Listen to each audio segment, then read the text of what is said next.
What's going on? My name is Ramsey, and I want to talk about being hard on yourself versus being kind to yourself and taking it easy on yourself, and the benefits of both. So I find that when you're hard on yourself, you can push things further than if you're easy on yourself in a split. Like, you got to get something done, you can get it. There's a way in which if you're hard on yourself and you're just like real with yourself and you just tell yourself, like, look, now's the time to get things done, I gotta stop doing this, I gotta stop doing that, and you just don't tolerate any sort of excuses or BS from yourself, then that can help. But there's a short term, there's a finite aspect to it, even if you push it to its fullest.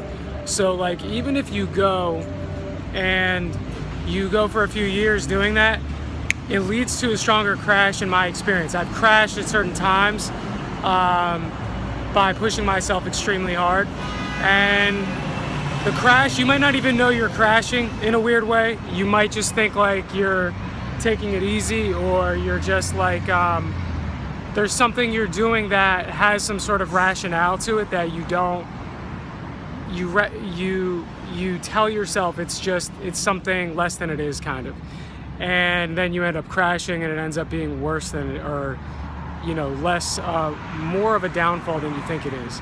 And then if you take it too easy on yourself, you could probably deduce what that means. It often means that you end up being in a situation where you're not, where you're just not producing enough. You're just not carrying out enough energy and executing on high enough of a level. And in those circumstances, you just you end up forcing, you end up the world is hard on you whether you're hard on yourself or not, essentially, because you're just not producing enough to progress. And so, is there a balance? I actually think there's a way for you to push yourself while being kind to yourself, and it's kind of an art, just like everything else is. So it's like, it's one of those things where you kind of have to learn about yourself and learn about your personality and learn about what makes you go without feeling bad, what makes you go without feeling like you're gonna crash. And it's just a back and forth. There's also the important concept of incremental improvement, where you push yourself about as far as you think, you intuit how far you can push yourself in a way where you're gonna wanna hit it up tomorrow and the next day, kind of, and the next day and the next day, and you just incrementally grow and you incrementally improve from that.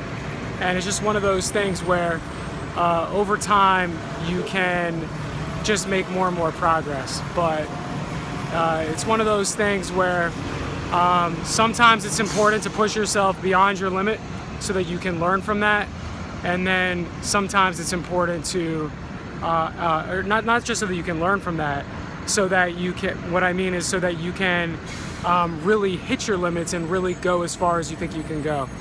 And then other times it's important to incrementalize it so that you can play that marathon. And then other times you do have to be kind to yourself, you do have to be easy on yourself, you have to read yourself emotionally, I think, and just know that you got to make that move.